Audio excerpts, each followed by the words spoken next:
Well, hey, happy Thursday. Look what I have in front of me. Oh, my goodness. If you are an aficionado or an experienced live music fan in the city of Grande, you have heard this board in so many venues. It's probably been used for more bands than any other mixing console. You have heard this. This belongs to a good friend of mine, Jen, who in the times of the Gadfly and the Liquid Lyrics, it's probably been used at 10 Depot, maybe during the the county fair, and who knows how many other bands have used this for rehearsals.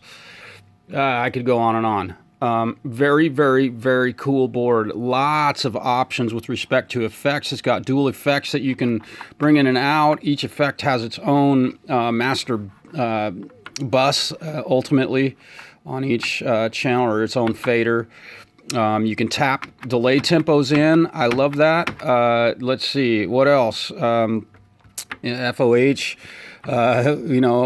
it's all labeled, This is the stereo master out. This thing is switchable from, where is it? Oh, where is that? Yeah, it goes from 500 watts stereo down to 100 watts in stereo, limiting with a mono bridge. Boom, there's your effects.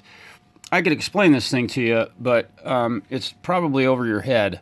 You look at this and go, oh my God. Thing has a massively killer EQ section on it, with auxiliary sends for monitor mixes, which is awesome. So you can get two separate monitor mixes on stage.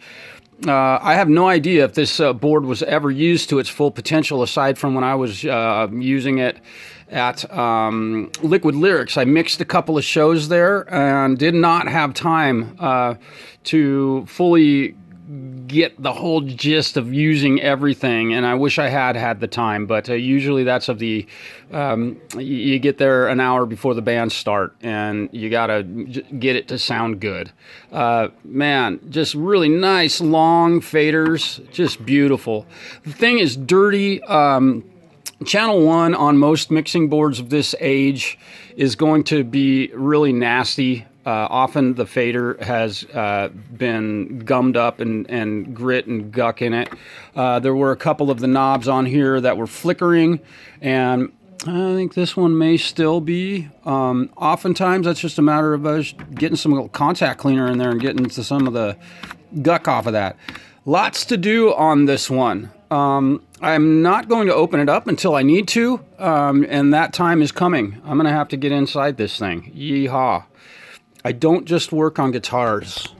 I love repairing vintage gear. I'm really proud of that, and this thing deserves to be used more. So, very flexible, cool board, and again, it's a powered mixer. And you can use it unpowered. How about that? Yeehaw. Peace, y'all.